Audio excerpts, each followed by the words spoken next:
Hi friends, நாம இப்போ பார்க்க போகிறது லாஸ்ட் வீடியோவில் என்னெல்லாம் மெட்டீரியல் வேணும்னு பார்த்தோம். இந்த வீடியோவில் என்ன பார்க்க போகிறோம்னா, நான் ஏற்கனவே ட்ரா பண்ணி வச்சுருந்த ஒரு பேட்டர்னை தான் பார்க்க போகிறோம்.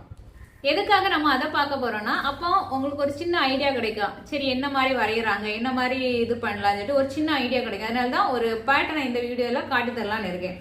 இந்த பேட்டர்ன் எதுக்காக கொண்டு வந்தேன்னா, நிறைய ஃபாலோவர்ஸ் என்கிட்ட கேட்டது, இந்த பேட்டர்ன் எப்படி ரெடி பண்ணுவீங்க, இதை ஒரு வீடியோவா போடுங்க, என்ன மாதிரி ட்ரேஸ் பண்ணீங்க, இந்த மாதிரி கேட்டனால நான் இதே டிசைனை உங்களுக்கு கொண்டு வந்துட்டேன்.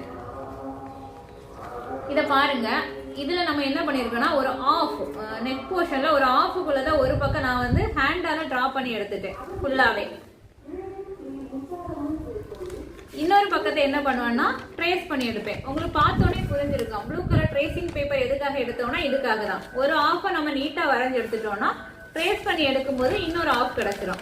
இந்த மாதிரி பண்ணும்போது நம்மளுக்கு நெக் வந்து ஈவனா கிடைக்கும். இந்த பக்கம் உள்ள மெஷர்மெண்ட்டும் இந்த பக்கம் உள்ள மெஷர்மெண்ட், அதே மாதிரி இந்த பக்கம் உள்ள டிசைன் இந்த பக்கம் உள்ள டிசைன் எல்லாமே ஈவனா இருக்கும். பாக்குறதுக்கு பினிஷிங் எல்லாமே ரொம்ப நல்லா இருக்கும். அதனாலதான் நான் எப்பவுமே வந்து ஒரு ஆஃபை நான் வந்து கையால டிரா பண்ணி எடுத்துட்டு அதே ஆஃபை ட்ரேஸ் பண்ணி எடுத்திருப்பேன். இப்போ உங்களுக்கு புரிஞ்சிருக்கும், ஒரு சின்ன ஐடியா கிடைச்சிருக்கும். அடுத்த வீடியோல எப்படி மெஷர்மெண்ட் எடுக்கிறது, எந்த மாதிரி டிரா பண்றதுங்கிறத அடுத்த வீடியோவா பார்க்கலாம்.